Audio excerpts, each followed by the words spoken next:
There are different philosophies in pricing. So our philosophy, at least on the entry level, is we want to fill empty seats. So if we think the load factor is going to be below X on a particular flight, whatever the parameter is, we might be willing to, or revenue management might be willing to accept a lower price because the marginal cost plus the margin is still better than leaving it empty. We offer what is relatively unique in our industry, which is where you can roll over the XP, which is our status miles. So you can carry over up to a full extra year of platinum status. Hey there, points people. You just heard a clip from Ben Lipsey, Senior Vice President and Head of the Flying Blue Loyalty Program. Ben is a seasoned executive with global experience in leading airlines, where he has driven significant achievements in customer loyalty and engagement. In this episode, expect to hear about why you should be looking at Flying Blue for business class points flights, especially if you need to book for multiple people on the same flight, why Air France First Class La Première is really difficult to book on points, but how it can be done, what you might be able to expect in the future with Air France and the airline loyalty industry at large, and so much more. Flying Blue points are some of the easiest to earn because all the major credit card points transfer over to them. We're talking Chase, Amex, Capital One, Citi, and Bilt. And one card to consider to boost your Flying Blue points is the Capital One Venture X card. This card earns at least 2 points per dollar on all purchases and also lounge access, even if you are jumping on some of those Flying Blue economy deals. But remember, if you decide to apply for the Capital One Venture X card or any other card, please never apply directly through Google. Always use a friend or a creator's referral link. And if you are interested in supporting this show when you apply for your next card, check out geobreezetravel.com/cards. And if you're not sure what card is right for you, I offer free credit card consultations at geobreezetravel.com/consultations. And we have links to the Capital One Venture X card and the free consultation form for you in the show notes as well. And now, on with the show.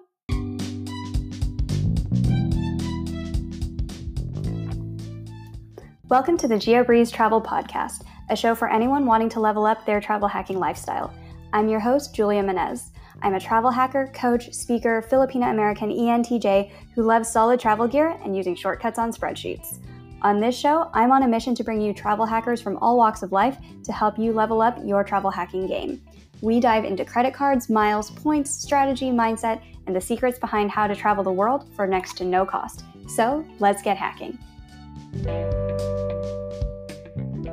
If you want to explore the world without breaking the bank, Thrifty Traveler is here to help. Their subscription service sends you the best flight deals, so you can jump on savings before the plane runs out of seats. Whether you are planning a solo adventure or a family vacation, Thrifty Traveler has likely sent out a deal to make it happen. They have sent out deals like $1,300 off of first-class flights on Hawaiian Airlines, flights to Rio de Janeiro for 40,000 points round trip instead of the usual $1,300, or even business class flights to South Korea for 75,000 points each way instead of paying $4,000. Sign up today at thriftytraveler.com and use the code GEO10. That's GEO10 to save $10 off of the annual subscription. Thank you to Thrifty Traveler for partnering with this episode of the GeoBreeze Travel Podcast. Hey Ben, welcome to the GeoBreeze Travel Podcast. Thanks so much, Julia. Nice to be here. I'm so excited to have you here and to talk about Air France and KLM, which is probably where we find most of the flight deals these days that we're recommending to clients. But before we jump into the program and everything there, tell us a little bit about you and what's your background and how did you end up at Air France and KLM? So I'm an av geek, self-proclaimed. I got my start on Flyer Talk when I was about 20, and ultimately sent a message to Ben Smith, who was at Air Canada at the time, and hired me as an intern. And then I started my career there after school. And then ultimately, when Ben moved to Air France KLM in 2018, I followed. And when the opportunity at Flying Blue came up, being a passionate av geek and loyalty aficionado, it was an opportunity for me to really take the reins of a loyalty program. And it's been 6 years now that I'm in Europe, and 3 years since I've been in Flying Blue. And I think hopefully those of you who follow the loyalty scene, you've seen some changes in Flying Blue, and we're not done yet. But it's exciting because for us, it's never ending. How do we continue to improve? How do we continue to attract customers, not only in our home markets in France and the Netherlands, but also internationally in the US?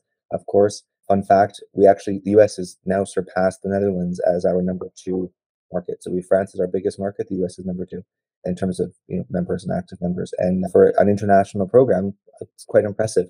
So we're excited to see that. But all this to say, it's been a fun ride, and we're not done yet. I'm so excited with how much expansion there's been in the US, not just from a marketing standpoint, but you guys have lots of promotions going on. You are a transfer partner with all five of the big five: Chase, Amex, Citi, Capital One, and Bilt. You guys have 100% transfer bonuses sometimes from Bilt that I've seen. You service so many different airports that most of the time people would normally have to take a positioning flight. So Salt Lake City, Denver, Austin, Las Vegas, Detroit, you guys have direct flights from all of those. How do you manage all of this while still, are you losing money on us to grow that market, or how does that kind of work? I mean, being honest, the people who transfer and fly are not usually the highest yielding customers. Let's call a spade from a revenue management perspective. But we do believe, in Air France and KLM believe in the power of loyalty. And so when you look at it from a loyalty program perspective, I actually love those customers, because when we look at, how do I say this? When you look at the way people earn points, right? The traditional way and the historic way is you earn points by flying. Initially, it was you earned points as a function of cabin and distance. Many programs, ours included, have moved towards what we call revenue-based accrual, or RBA, and that's a function of the ticket price. So the more expensive the ticket, the more miles you earn, usually with the multiplier for status. But the price that the airline pays for that mile, or puts aside as part of a future deferred liabilities from an accounting perspective, is usually quite low. So we have an internal cost per mile that we calculate, and the price that is attributed to those earning miles from flights is usually quite low, which is normal because it's a cost of doing business for the airline. When we earn miles, either from people purchasing miles, so via points.com and when they facilitate the transactions of just purchasing miles, or when we sell miles to customers via conversion partners, so if you convert from Amex, Chase, Citi, like you say, or when we sell miles to our financial partners via our co-brand cards, so our Bank of America card in the US. Every time you earn miles that way, the banks purchase miles from us. And the price at which we sell miles to those partners is much higher than the airlines. So when we look at why we're present as a transfer partner with all of the big conversion currencies in the US and around the world, it's financially, it's good for us. And then on the flip side, we have products, like you say, we have flights in all of these, in these sometimes secondary, tertiary markets that are not often served by some of our competitors, which allows us to have a unique market position, both from a commercial ticket or a revenue ticket perspective, but also from a loyalty perspective. Negates the need to position to buy a positioning flight to some of the bigger hubs. And that's also in thanks to the partnership and the strong JV we have with Delta. Take loyalty out for a second, but the strong commercial JV that we have with them allows us to serve a lot of these markets on a metal neutral basis. And then you add in the loyalty piece to fill in empty seat, which of course is the traditional basis to how a loyalty program works. And you bring that all together, and ultimately the price that we're able to offer to customers in terms of the miles price is actually we're still making profit. I'm actually proud to say that we are the highest margin business in Air France KLM. And when we announced for the first time in Q1 of this year our financial results as an independent line item on our balance sheet, it's proof. I mean, we had a margin of roughly 24-25%, which in this business is quite a lot. From a revenue management perspective, do airlines, I know you prefer to fill every seat whenever possible. Why is it that Air France and KLM will give out like 9 seats or more with points whenever we have large families asking, how do I get enough award seats on a business class flight to Europe? I'm always like, check Air France and KLM because they'll offer a lot more seats than many of the other airlines. And there's also the 25% discount when paying with points for children between ages 2 and 11. Why do you guys do that and not everybody else does that? Isn't it just better for airlines to be like, fill the seat, give us some points? Like, why don't they all do that? I can't speak for other airlines, but there's different ways of looking at it. Filling seats for an airline is usually not a problem. Taken to the extreme, we can sell every seat on the plane at $1. Doesn't mean the flight's going to be profitable. So that's why oftentimes when people say, oh, how are airlines losing money? The flights are full. Not really a correlation, or there's not necessarily a correlation with that. The way that we price awards, and you see a lot of airlines moving towards this now, but we were one of the first, at least in Europe, is the dynamic pricing. Historically, and I'm sure you still have some airlines that operate this way, there was a fixed inventory available for awards. And that was because the revenue management team said, okay, I only want to give X percent or X number of seats 2 award tickets because the price that we're going to get from that seat is usually quite low. And they said once that inventory is exhausted, then too bad, so sad. And so when you're searching on, not to name any names, but when you're searching on the reward search engine for a lot of our competitors and you see no inventory, that's the result. That by extension, though, they can then make it look really special when they say, "Oh, we have 100% award flights." You're going, "Yeah, that's because you don't often offer 100% access to every seat on the plane." For us, it's a bit different. We have the what a lot of people call the saver inventory. We call it the entry level, which is to the US is 20,000 points in economy, 50,000 points in business, and that is under the traditional model of that award inventory. It's the same idea, where the price that we pay, the internal transfer price that we pay to revenue management is quite low. It's a marginal cost plus a margin.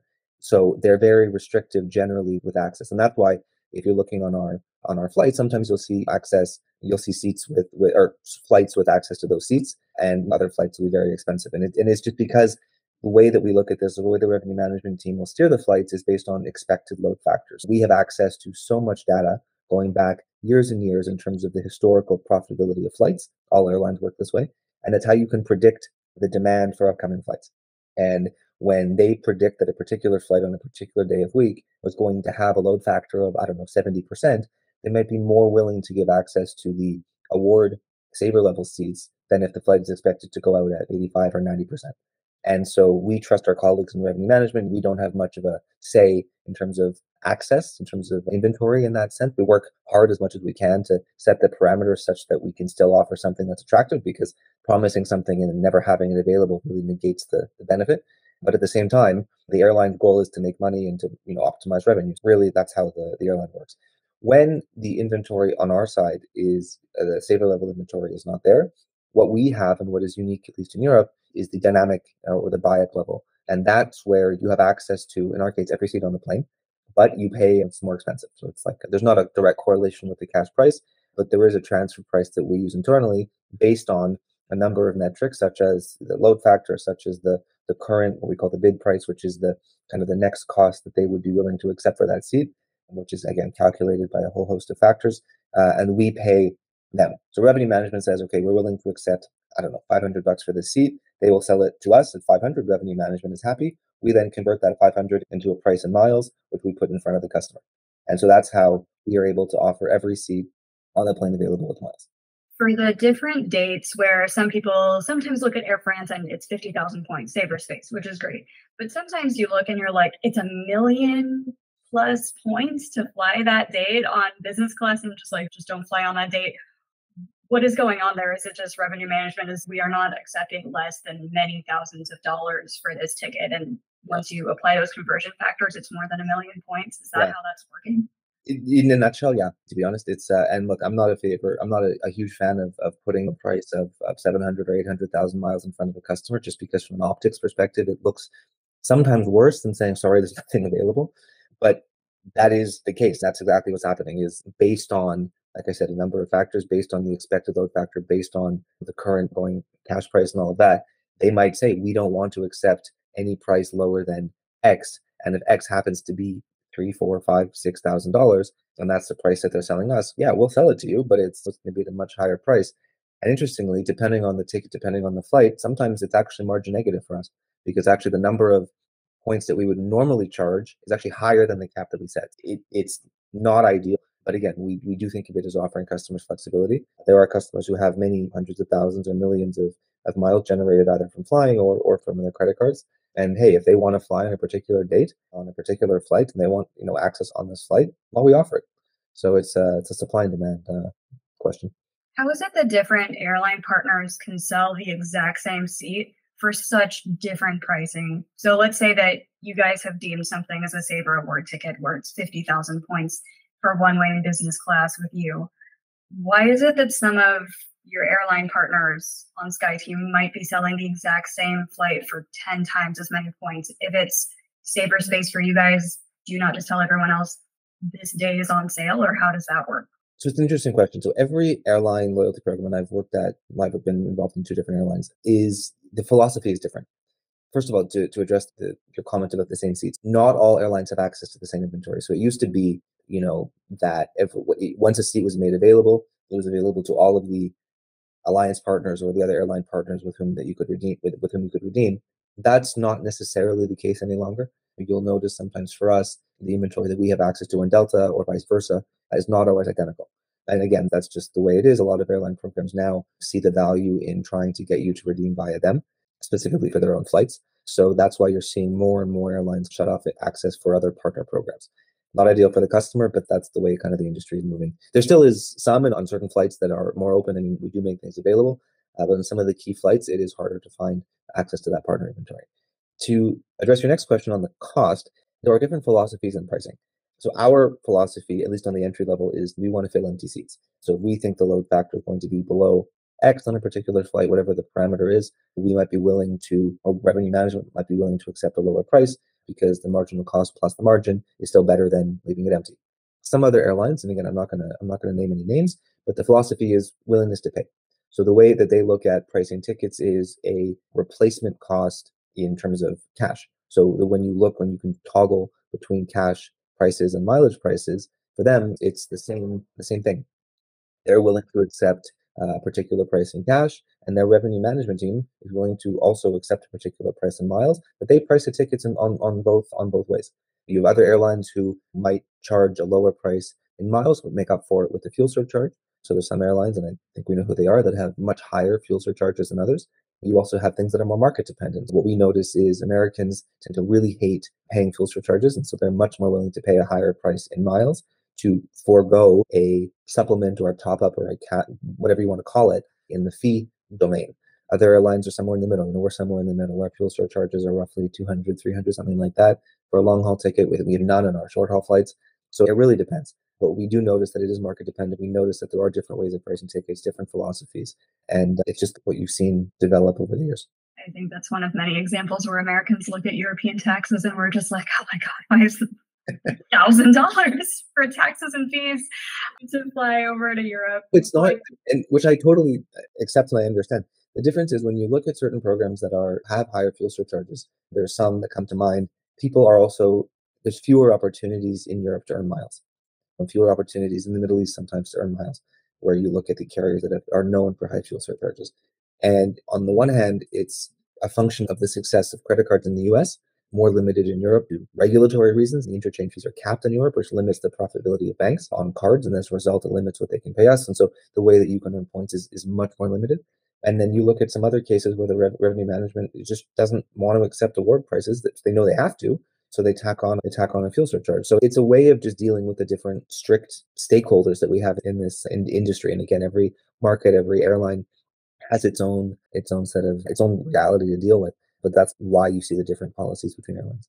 speaking of seats that are a little bit difficult to book, Air France has one of the very few true first class products available on a European airline with La Premiere. Why is it so hard to get in there with points? Remember how I just said there's certain people that don't want to accept mileage bookings? That's why. We just actually announced yesterday that we're greatly enhancing the airport experience in Paris for the La Première product. We are going to be unveiling later this year a brand new cabin, which from what I've seen is really cool. And like you say, it's a product that is shrinking around the world, not just in Europe, but everywhere. There's no US carrier that is still flying first class or American. If they are still flying it, they're getting rid of it, announced it. And it's a product that is so specific in terms of the kind of clientele that you're looking for, where it can be sustained. You don't fly it to every market because it won't sell. It's also a cabin that is often not profitable. So we're very lucky that recently we announced, Ben Smith from our investor day, he announced that we're probably one of the only airlines that has a profitable first class cabin when you account for everything. And you put all these things together, and it's because ultimately you want people to pay cash. And it's a product that when you offer the ability to redeem with miles, if people think that there's a shortcut or that there's an easy way to get it, it does reduce the exclusivity a bit. And when you look at France in particular, some of the luxury goods that we have here, the hotels that go for 2,000 bucks a night, the Hermes handbags that sell for 30, 40, 50 grand, Louis Vuitton, the luxury good industry in France is well known around the world. You have Bernard Arnault from LVMH, who's one of the richest people in the world. All this to say that there's a demand for that product, and we are the only airline that serves first class into and out of France. Let me rephrase. The One of the only airlines that offers first class from a particular set of markets. So you have Cathay Pacific that flies it, you have Singapore Airlines that flies it, I think JAL, but if I'm not mistaken, there's no one else, and certainly no one to and from the US. So which is to say that when you offer a product that is so exclusive in a market that can sustain it, we do limit it to our platinum and our ultimate customers and miles. It is obviously it's more expensive and the inventory is limited. And that's the reality. Is there a way to do this with points? Like, do you have to be top tier status and then you have more access to point inventory? Or if someone was like, I really, really, truly have on the top of my bucket list to fly a Le Premier, and I do not have whatever thousands of dollars in my bank account to do this. What is the most realistic way to try to do this on points? Is it don't fly to and from the US? So we only have 4 seats on the plane. That's unlike people often draw comparisons to say Lufthansa or Swiss. They have 8 seats on the plane. BA has up to 14 seats on the plane. Emirates has 14 seats on the F3s. Most other airlines have bigger first class cabins. We only have 4 seats. Right now it's only on 19 airplanes. It was announced yesterday we will be increasing the number of airplanes where we offer it, the number of destinations served. But right now the only way to redeem miles for first class is to be a platinum member or ultimate member on in Flying Blue, and then you have access to the premiere inventory. And even then, it's based on the F. You don't have access to the last seat when it comes to the yeah, but the inventory is still generally available depending on where you're going. And so it is possible. It's extremely limited. For people who are like, okay, I'm not going to get to platinum status with Flying Blue, but I could maybe reach one of the other statuses via status match or something else like that. What are some of the other benefits where you're like, all right, I'm not going to get into Le Premier first class, but what might somebody else be able to get with other statuses, given that it's so generally easy to get business class availability for anybody? We have four tiers in our program: silver, gold, platinum, and ultimate. Silver is, I think, pretty generous actually for the entry level status. It's you get a free bag, free seat, priority check in, zone 3 boarding. So it is pretty generous. Then with gold, you add on the premium seats, the extra seats, and access to lounges and Sky Priority services, both with us and with our partners. And then platinum, obviously beyond the access, you also have a dedicated service line, use a one-stop shop, as well as waived service fees when you need to change or cancel your ticket, as well as there's a couple other things we have in the works for platinum. And access, I should mention, to what we call kind of award overdraft, where you're able to spend more miles than you have. So we just launched that for Ultimates, and if it hasn't been already launched, that will be coming shortly, I think, for Platinums as well, up to a percentage over the ticket value. And then, of course, you can pay it back later. And then with Ultimate, it was interesting. We launched that only, I think, in 2018 in consultation with some of our most frequent flyers. They tend to fly a minimum of 3 times more than Platinum. The revenue is about 4 to 5 times more, generally speaking. And with those guys, it's yeah, you have some who like the special treatment, but a lot of them it's the efficiency. They're in the airport often more times than our staff. For them, flying, it feels like they're home. And so we offer them what's called an ultimate assistant, which is like their concierge for travel. They can manage everything and kind of special requests they have. They can help them last minute if there's any air ops or those kinds of things at the airport or on board. They get access to, we have dedicated fast track lanes for them in Paris and Amsterdam, dedicated lounge spaces for them within our lounges. And again, there's an elevated level of service. So but again, it's not easy. That one requires a lot of frequent travel. Tell us a little bit more about the overdraft fees, because that could be very useful if you're like, I see the availability, like it never comes to my airport, but we have a saver space on the exact dates I need. I do not have points right now, but I want to grab this. What is the percentage over that you can go, and how fast do you need to actually transfer in those points and pay it back before your flight? So it's only available to our ultimate customers and soon to our platinums. And for ultimates, I think we set the cap at 100,000 miles. For platinums, it's 50,000. But for platinums, it'll be contingent on actually earning platinum, because we offer what is relatively unique in our industry, which is where you can roll over the XP, which is our status miles. So you can carry over up to a full extra year of platinum status. And ultimately, you can then, after 10 years of consecutive platinum, you can become platinum for life, which is the equivalent of the million miler in the US, but it's our platinum status. And so we want to make sure that people who are taking advantage of this kind of award overdraft are actually continuing to fly, so that they don't just spend all their miles, go into the negative, and then never fly again. For Ultimates, we don't have that requirement because, again, they have to earn it every year, and for them, they tend to earn a lot of miles. And what it allows you to do is, like you say, if you see a flight, you want to book it, and you don't have all of the miles in your account, beyond a simple, I think it's a 3-day hold, which we generally offer, but you can actually confirm the tickets, confirm the space, and then over the course of the year, you can make it back. We won't allow you to redeem when you're still in the negative. Once you're in positive again, it'll reset. And that way you can confirm tickets that might be hard to find right away. And you mentioned this is just for people who earn their status. So if you're status matching over from something like American Airlines Executive Platinum, I think I was offered a status match to Flying Blue Platinum, that wouldn't count, I assume. It's only for people who earn it. Yeah. Speaking of the status match, you guys recently rolled out a pretty generous status match to people in the Canadian market and some of the other markets. Is that open in the US yet, or is it Not yet. coming? It is likely that we will launch in the US soon, but it was a step-by-step approach, a phased approach due to our local markets, looking at where the opportunity was, looking at where the demand was. And of course, we have a strong partnership with Delta in the US, and our intention is not to go after their customers. But we do have a lot of customers who are loyal to us, who might be everyone from French expats, for example, who live in who tend to prioritize flying Air France, to people that they like our service or our product, or like you say, our service to more secondary markets.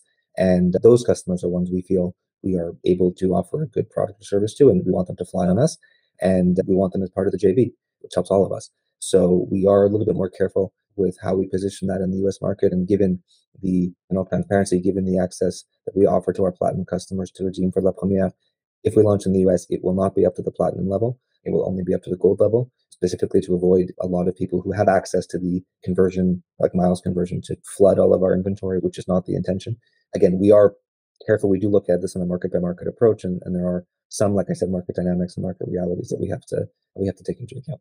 What are some other market specific promotions that you guys do, especially as the Olympics are coming up and they're hosted in Paris this year? Anything special going on there? Yeah, the Olympics is a fantastic opportunity for the world to come and see Paris, see our home market. Air France is a sponsor in France, which means from a rights perspective, it's incredibly difficult you have to be incredibly careful the way you position your brand, because the rights are market specific. So Air France has the right to communicate as an Olympic partner in France, but not in the US, for example. When we launched last week, actually, we launched the opportunity for our members, our tier members, to redeem points to buy tickets for the Olympic events that we had as part of our inventory. Because Air France is a sponsor, it was only targeted to the French market, because Air France can only communicate in French to the French market as part of the rights that they have. So it was really cool. I think it's the first time I've seen that an airline is taking advantage of that kind of sponsorship to allow members to redeem miles for these kind of once in a lifetime events. But unfortunately, in this particular case, it was only for members based in France. We do hope to extend that kind of experiential rewards to other products that will be available to anyone. But this was an example of a very market specific promotion. What are some KLM specific promotions that are different than Air France? Because they're very different experiences with flying, because with KLM, you have little Delta Blue houses and everything else there. What are some promotions you're excited about from the KLM side? From a Flying Blue perspective, I wouldn't say that there's anything that is unique to KLM. And the Air France Olympics is a very specific situation. I was actually going to comment on the houses. I think it was actually probably one of the first loyalty programs outside of miles in that sense. And people would choose to fly KLM because it was the only way that you could get to complete your collection of those little houses. And people are so proud to show them off. We release one new one every year based on real houses that are in the Netherlands. And as a result, it really brings that kind of exciting touch to the experience that KLM offers in business class. But it's an interesting one, and I'll segue a little bit into the way our program is set up, because it's when we compare ourselves to, say, the Lufthansa Group and Miles and More, and say IAG, which is the parent company of BA and Iberia and Aer Lingus and Vueling, and what they do with Avios, it's different. As you probably know, Flying Blue is the common loyalty program for Air France, KLM, Transavia, which is our low-cost arm, and the way that we treat both airlines, the way that we price tickets on both airlines is identical. And so when you look at the recognition that you get, it's the same on both airlines. The benefits are nearly the same, sometimes executed a bit differently, but ultimately the customer promise is the same. The service is sometimes a bit different. Obviously, you have Air France, which is very much kind of the French touch, and the service you get on board is very much associated with that. KLM is the same in the sense that it's more Dutch oriented. And when we are two different airlines, we don't have the same product or service aboard each airline, and there's no intention to offer that. But from a loyalty perspective, it is harmonized. Next year will be the 20th year of Flying Blue, which was the first kind of public symbol of the coming together of Air France and KLM. We have a couple of things in store for that, which is pretty cool. But we were also the first airline group to really come together with two separate airlines. And you look at in the US, the mergers of carriers in the US meant that we went from 6 big network carriers down to three. And that's the way that we see them today. And one of the brands disappeared in every situation in that case. Continental's gone. You had American, you had, I guess it was America West, you had a few others, and they've integrated. TWA, they're gone. Pan Am is gone. And whereas for us, there was at least some question at the time what was going to happen. You have such strong national pride behind Air France and KLM, respectively from their home countries. There was no question that we were going to keep both airlines separate and independent and flying, you know, like you see in the background there, two separate tails, and that's the way it was meant to be.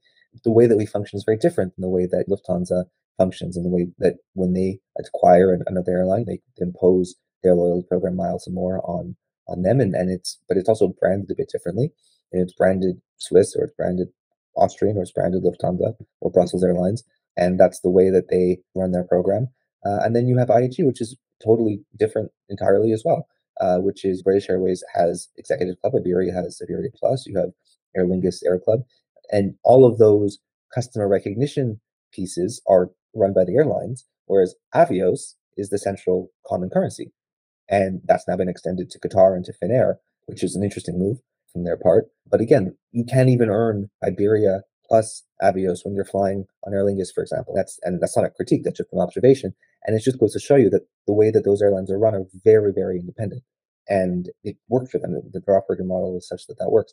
So when we look at the way that Flying Blue operates and the way that we function, the way that we were designed to function was very much kind of a common program for both airlines. And that's why, as a result, you see the way that we treat Air France and KLM, that 99% of the time is identical. We're also constantly looking and adding more partners. There's three more that should be added this year, which will be, again, a nice enhancement to the program. Everybody's always excited whenever new partners are announced and there's more ways to redeem miles for different aspirational flights. And I'm sure that's still under embargo, so we can't talk about which partners they are yet. Yeah. But what are some other things that people can look forward to, just either with Flying Blue or just in the future of loyalty? What do you think are some of the changes that we can expect in the industry? Some things maybe that people have enjoyed so far where you're like, might be phasing that out, or some things where they're going to get phased in because we haven't seen these benefits before, or we haven't seen somebody execute on a new way of doing loyalty programs. What can consumers expect? I think like you said, we have a number of new partners that are being added this year, and more that we're targeting to add next year. And some of them are more strategic from a network perspective. Some are more strategic from a loyalty perspective, and you'll see what I mean once they launch. So that we're looking forward to. We are looking at the way that we price partners today. You notice some carriers, some loyalty programs will have a common price based on band, based on distance band, based on region. For us, it is a price per partner. So we price our France and KLM flights very much in line with revenue management, like I explained before. But the partner flights are on a per partner basis because there is a different way that those are billed, that we pay for those internally, and the way that we price those externally. But that we're looking to see how we can adopt that to make sure that it's optimized for the member as well. And also, what I'd like to also call attention to is what I mentioned before, which is the experiences. We see some of our partners, like Accor, the hotel group, they do that quite well. They leverage all of the experiences, all the partners that they have, and turn that into kind of a money can't buy opportunity. So you'll see more of that going forward, specifically with Air France has a number of chefs, for example. We're thinking, is there something that we can tie in with that? Other events that we sponsor, can we sell access to those in miles? So we'll see what that looks like. And then we're also launching a couple of other program things coming at the end of this year, early next year, with, for example, subscription. We're going to offer a paid subscription, kind of complementary addition to your status. Won't be replacing it, but it will offer additional benefits. So we're excited about that. And there's a couple other things which we're working on as well. That's so exciting, especially the idea of using points not just for airfare and hotels, which is traditionally what they're used for, but we've seen a lot more programs where it's like you could use your points to get into these really exclusive events like the Olympics or the Super Bowl or the French Open or something else maybe like that in the future, or Fashion Week Paris or something like that. So I'm sure that would open up tons of new interest where people are like, flying, it's whatever, but Fashion Week, I'm very much into that. So those types of exclusive events are something that would be really interesting for the loyalty space as well. As people get excited for these upcoming promotions and try to guess which exclusive events they can maybe use their Flying Blue points for in the future, where can they follow you or Flying Blue to learn more and stay up to date on these different promotions? Flyingblue.com or airfrance.com, KLM.com. And we have our own Instagram, and I know Air France and KLM have TikTok. I don't know if we do yet. I think we have to get on that. But also just reading the blogs too. We're active, and I think we work with people like yourself to spread the word. So I think we look at some of the aggregator partners like Point.me. Shout out to them. I think they are the Google Flights of points, where you can say, I want to go from A to B, and based on the points that you have, it will show you what options you have, which we like because it puts us, sometimes it makes us top of the page, but we become top of mind when we wouldn't otherwise be, particularly members who have access to convertible points who might live in one of the cities that we operate direct flights to. They may not think of Air France or KLM, but with Point.me or those kinds of tools, all of a sudden they go, oh, wait a second, Flying Blue is an option. And then they convert to us and they redeem, which, like we say, is always nice. So yeah, I guess just to stay tuned, to pay attention, and they'll see it. Perfect. Thank you again, Ben, so much for joining us on the show today. This has been such an eye-opener and such great information that I think a lot of people don't often have access to, because we're all just trying to guess from the consumer side what's going on behind the pricing black box. My pleasure. No, it's nice to be here, and always happy to talk shop. It's a passion.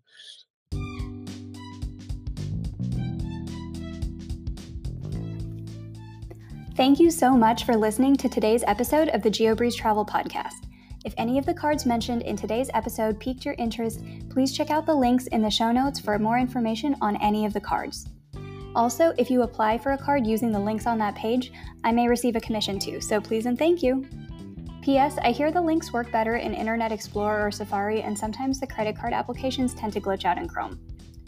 Additionally, it would mean the world to me if you could subscribe to this podcast, leave a 5-star review, and share it with a friend. And if you would like to make even more travel hacking friends, please sign up for the Patreon to access our monthly masterclass hangouts.